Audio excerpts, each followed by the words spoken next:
Para proceder com a inteligência só não basta. Fyodor Dostoiévski.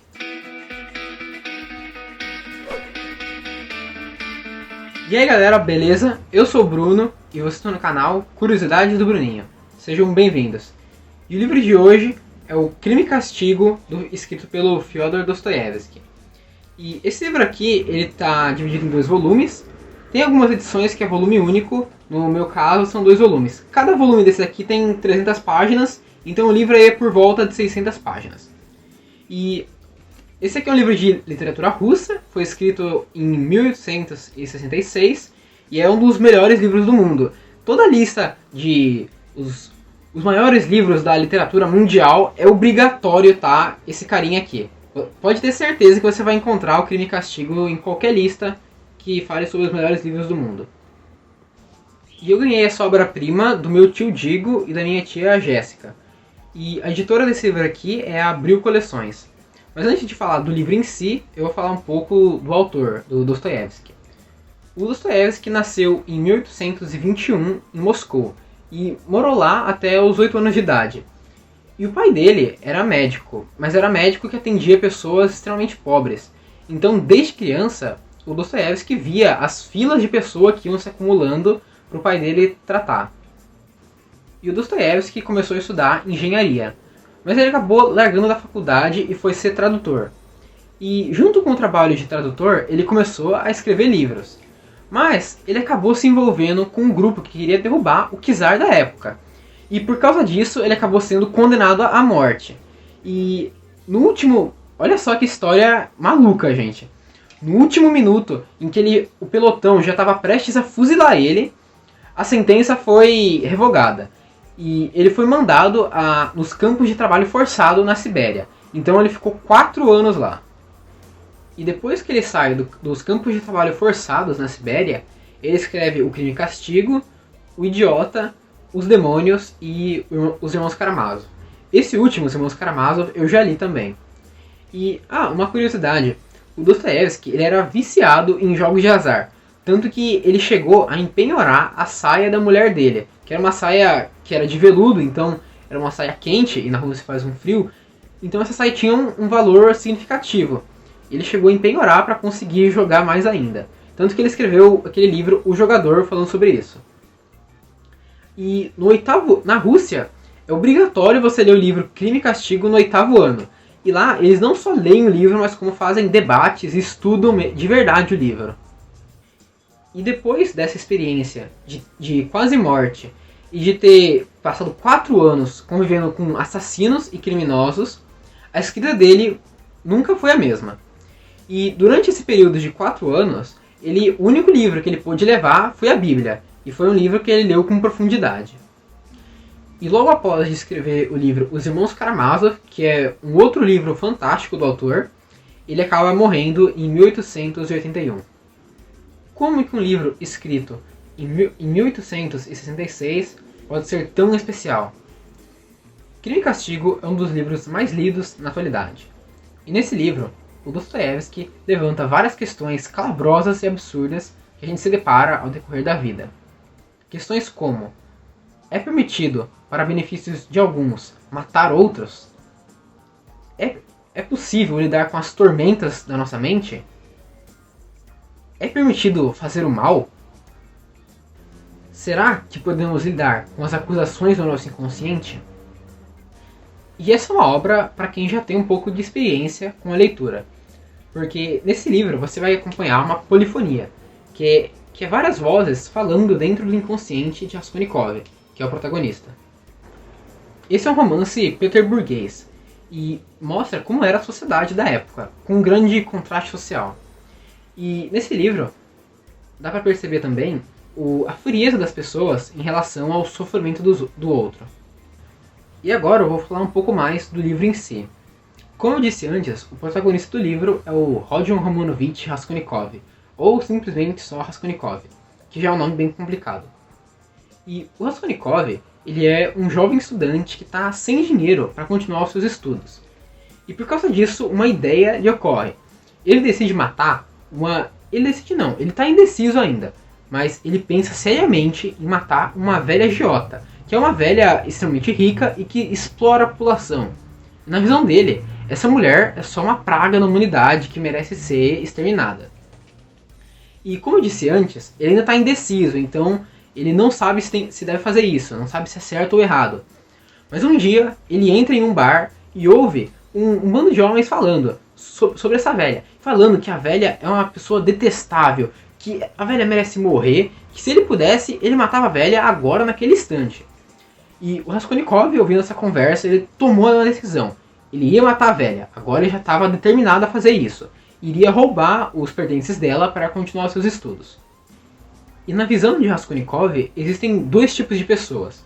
As pessoas ordinárias, que são a grande maioria da população, e as pessoas extraordinárias, que são pessoas como Napoleão, que é uma pessoa que ele admira muito, e ele mesmo. Então ele já se vê como uma pessoa extraordinária, que vai causar feitos que vai mudar o mundo, e o nome dele vai ser gravado para todo sempre.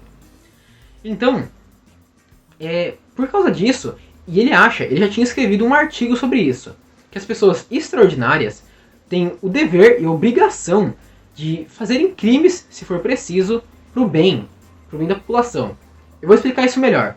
Imagina o seguinte, se Isaac Newton, por exemplo, tivesse que matar 100 pessoas para descobrir a lei da gravidade.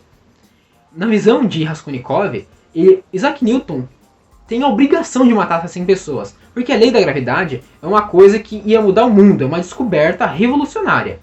Então, ele acredita que alguns crimes têm de ser feitos pelo bem maior. E o crime que ele vai fazer contra essa velha, que é assassinar ela e roubar, também se encaixa nesse padrão, um crime que tem a obrigação de ser feito. E por conta disso, o Raskolnikov decide matar a velha. Então ele pega o machado, coloca dentro de um casaco e vai bater na porta da velha agiota. E ele consegue entrar lá sem ser visto, ninguém suspeita dele. E quando ele está no quarto a sós com uma velha, ele tira o machado do casaco e não dá só uma machadada, mas 4. E então ele consegue executar o crime. Só que nesse momento acontece algo de imprevisto. A irmã da velha, a Lizaveta, ela também estava no quarto. E ela viu ela viu o assassinato. E ela ficou tão chocada que ficou paralisada. Não teve nenhuma reação. Não gritou, não teve nenhuma reação.